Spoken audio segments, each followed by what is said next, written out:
We were together 2 years when he was officially diagnosed with MS. I was kind of hit, sideways. I didn't know what it was. It was just weakness and numbness down my left side of my body. It slowed me down. It made me, I was very tired. I didn't have drive. I didn't have an urge to do anything, to go anywhere. My children were young. Being that he was so depressed, he didn't take part in a lot of family activities. They could run circles around me and always wanted to go outside when it was hot, when it was warm out, and it was nice out. And Daddy couldn't go outside. With all the medications that they were giving him, nothing really helped him. Honestly, at the time, I could care less if I was worse or not. I didn't care. At that point, I was defeated. He was kind of like a 90-year-old man. He looked older. He moved like an old man. He was just a sad, quiet, very quiet person who lived in our home. My wife, through her job in the medical field, she found Dr. Maida at the vascular group. We contacted Dr. Maida's group, and again, they hadn't heard of it, but said, the nurse that spoke to me said, Dr. Maida's really into research. He's very, always on the edge. He likes to do new things and learn about new things, so bring your information in. The worst he can say is no, he can't do it, but bring it. And that was just fantastic meeting him. He's good people. He flew to California to watch the procedure done by Dr. Dake. Well, it turned out Dr. Maida was friends with him. He had somehow crossed paths, and instead of just calling him like we thought he was going to do, he actually flew across the country and watched him do procedures, which was amazing. Kind of, who does that?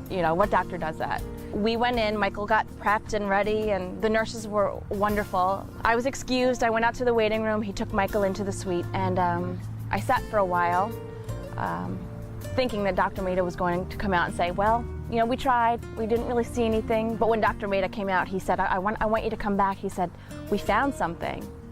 And I was amazed. He said he has a blockage. After the procedure, on a follow-up, Dr. Maida asked everybody in the room, the nurses and everybody, to leave so we could have a few minutes alone. And as I was telling him how I felt, he stopped me mid-sentence and said, I can't believe this is you. This is the person that had the procedure done. I can't believe it because you're speaking now. You're talking to me. He goes, well, when you were here before, you were just quiet and your wife was answering everything. He looked up at us in tears. He was crying, he was tearing up because the procedure was such a success.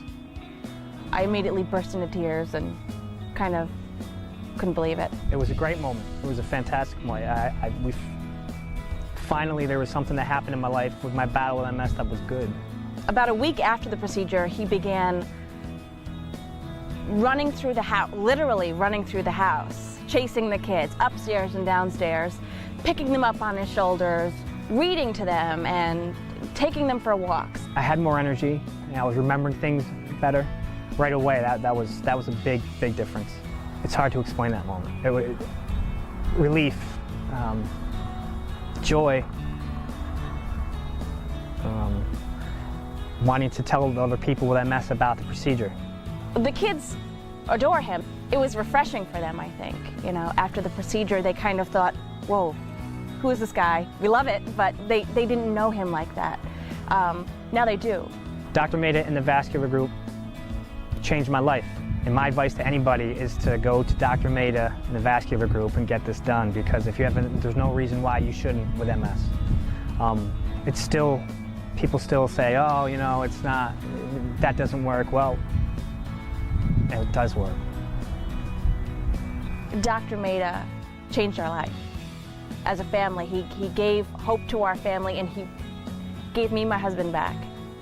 And he gave my children their father back.